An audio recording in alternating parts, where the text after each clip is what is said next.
The sound of cicadas is what I remember most from that day. A wall of shrill cries tearing through the thick August air as if the earth itself was trying to warn me. I was sitting on the porch of the house I had built with my own hands, a glass of sweet tea sweating on the table beside me, and for the first time in years, I thought I was safe. At 68, after decades in the Navy and a lifetime of storms, I finally believed I had outrun the worst of them. This house in Jacksonville wasn't just wood and stucco. It was memory. It was sacrifice. It was the only thing left that tied me to my wife, Marlene. She'd been gone 7 years. Cancer had taken her like a thief in the night, and yet I still swore I smelled her lavender perfume when I walked the upstairs hallway. I still heard her humming when the wind rattled through the curtains. That house, it was her. It was us. It was where we raised our daughter, where Marlene and I fought and made up and laughed until our sides hurt. That's why I put it in a trust. Not for me, not even for my daughter, Lillian. I did it for Marlene, so her memory could never be sold off, gutted, or treated like just another piece of real estate. My life after retirement was simple, and I liked it that way. I woke before dawn, out of habit, brewed coffee, fed the stray cat that had claimed me after Marlene passed, walked down to the dock, and watched the river breathe.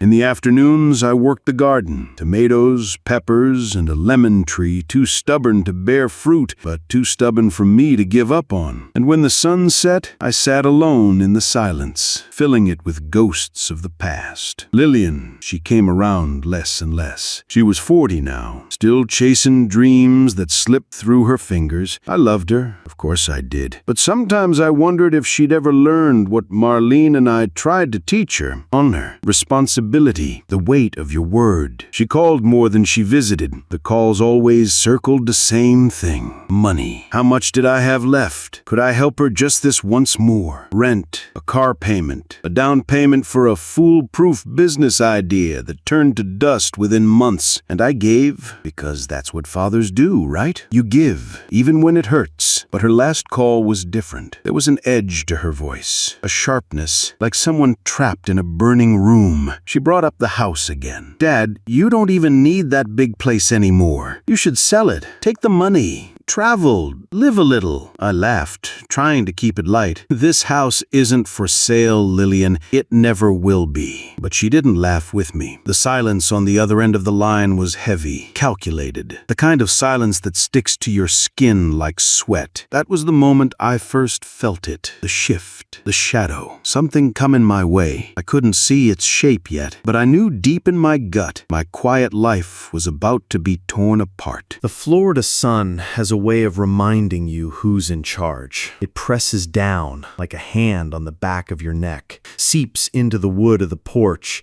bakes the paint right off the rails. I'd felt heat like that in the Navy, standing on steel decks in the middle of nowhere, sweat stinging my eyes, lungs full of salt air. But out here, on my own deck, it felt different, lonelier. Silence had become my companion since Linda passed. I'd tell myself I was used to it, that the ritual of morning, sweet tea sweating on the table, the rocking chair creaking like an old ship hull, the rustle of the newspaper was enough. But silence lies to you. It convinces you you're fine until a voice you've been missing calls, and you realize just how empty the days have been. That week, Emily called. My daughter, my only one left. Her voice was lighter than I'd heard it in months, almost like the little girl who used to laugh her way through this house. I wanted to believe it. God help me. I wanted to believe it. When she showed up, she smelled like perfume trying to hide cigarettes, a familiar disguise. She slid off her sunglasses, smiled too big, and said, "Dad, you look good." I chuckled. "I look old." "No," she insisted. "You look like you could still command a ship."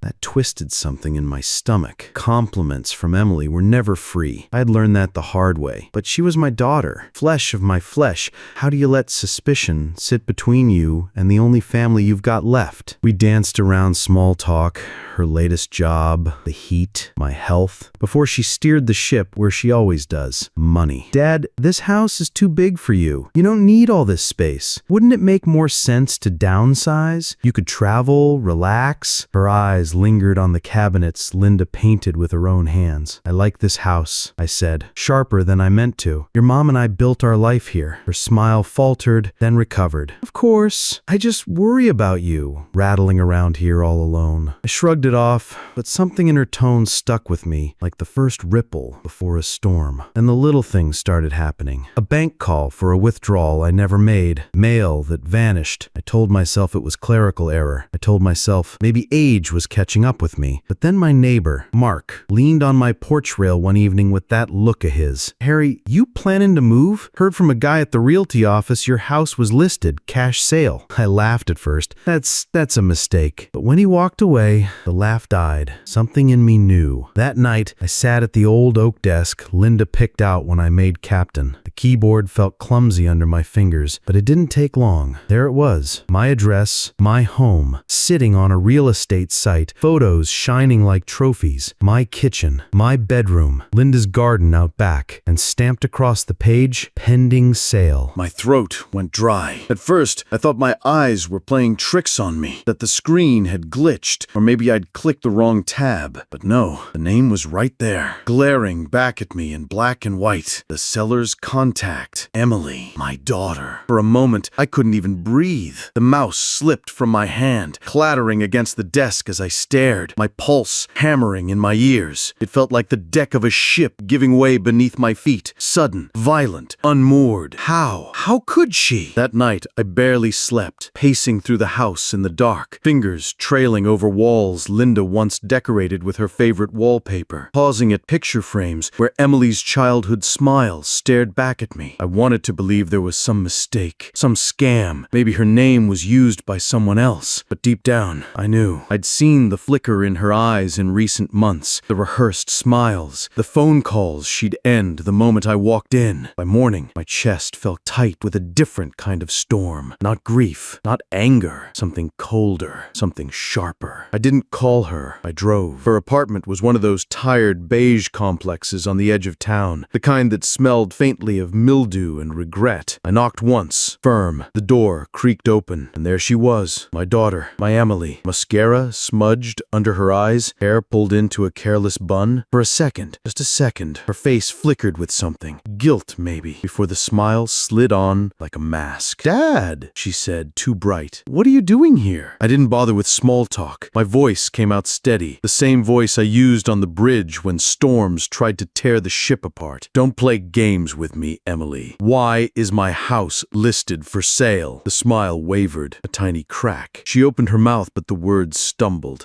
Dad, it's not what you think." I pulled the printed page from my jacket. My hand shook as I held it up between us. "You forged my name. You put my house on the market." For a moment, she looked cornered. Then her jaw clenched, her eyes hardened, and what came out of her mouth wasn't an apology. It was worse. "You don't need that house. You're wasting it. You sit there in that mausoleum like it's some shrine to Mom, but she's gone. She's been gone for years, and you're too old to—" "Stop." My voice cut through hers, low and sharp as steel. "That's my home. Your mother's home. You had no right." Her eyes gleamed with something dangerous. Not shame, but defiance. "It's done, Dad. The sale's already moving. By the time you figure it out, you'll thank me. We'll have money. Real money." I just stood there, gripping the doorframe to steady myself. She wasn't sorry. She wasn't even trying to hide it. She thought she was entitled. My daughter, the little girl who once ran barefoot through the yard, holding seashells and laughing. She was standing there, looking me in the eye, justifying robbing me blind. And for the first time in my life, I felt something colder than anger. That night, I didn't sleep, not a wink. I sat in my living room, the only light coming from the